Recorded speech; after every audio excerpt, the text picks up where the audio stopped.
Andrew Barr, thanks for joining us. My pleasure. I just wanted to start off with MyWay. Who made the decision to make public transport free in the lead up to and during the election campaign so that the MyWay transport ticketing system could be rolled out?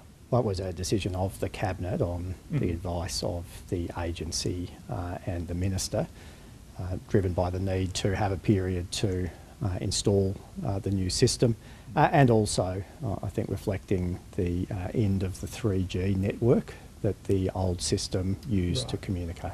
Were you concerned about the timing at all, though? Because in a whole kind of 4-year election cycle, it just happened to be coinciding with an election that public transport was suddenly free.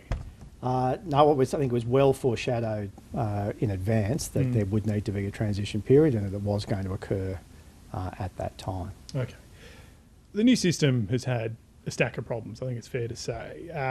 Do you concede it was a mistake to press go and get it working last week? Well, look, in hindsight, it would clearly have benefited from several more days of testing and days rollout. or weeks? I'm curious how big these problems are. Well, I guess time will tell on how long it takes to resolve the remaining issues. A large number have been addressed and were able to be addressed within either a matter of hours or days.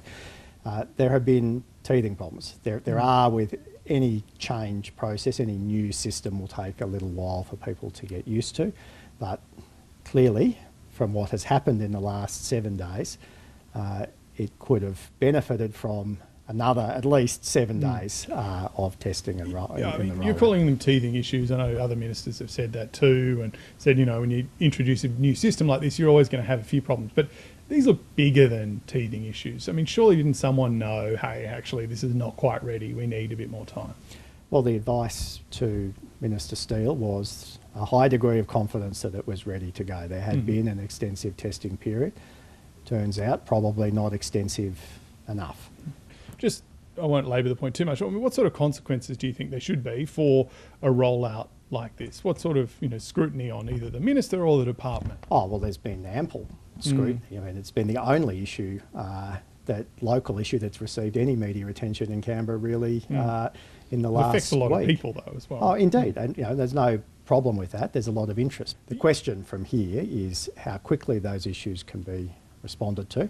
Obviously, the Assembly has determined to undertake an examination of some of those issues. That's fair enough, and they may well provide some useful advice for some time in the next 15 to 20 years when a new system might need to be rolled out again. Your government voted in favour of this Assembly inquiry that you're alluding to, but the Liberals and Greens would have forced you into it anyway. Is that the new political reality you now face? Do you see that your opponents on the left and the right might team up a bit more to kind of inquire into what you're doing? Oh, that's happened in every Assembly. It's going to happen more often, though. It seemed to be an early move by the... Time will tell on that. I guess a decision the Greens political party have made to move to the crossbench probably means they've put themselves in a position of less responsibility and for outcomes, and they can seek to be critics a little bit more than when you're actually having to do things. But that is, that's the nature of politics. What did you make of their decision to sit on the crossbench? Because they were the only Greens in government in Australia, and as you sort of say, I mean, they've kind of given up real power for the ability to maybe be more critical, hold more press conferences, move motions that don't go anywhere.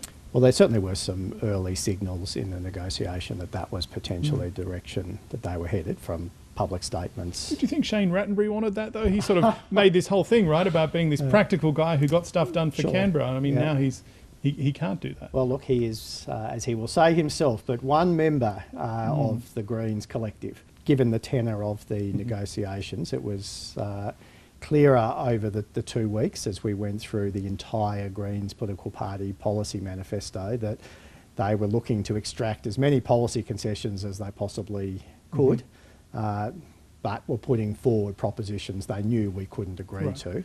And so it felt like that local process over the top of some decisions that they'd taken at a national level that have played out in the federal Senate in recent times, that there was a directive to do politics differently by the Greens party. At a federal level, Labor and the Liberals work together a lot more than people probably realise. Could you see that happening in this legislative assembly when the Greens are saying we need to do this or X or Y, you turn to Leanne Castley and say, righto, can we do some sort of deal here and just get this through?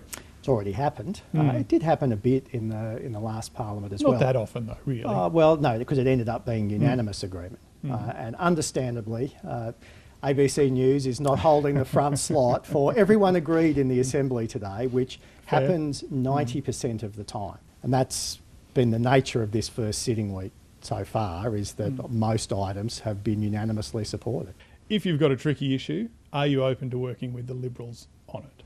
Yes, we will look to find any possible avenue if there is a tricky issue to get a majority of the Assembly to support our position.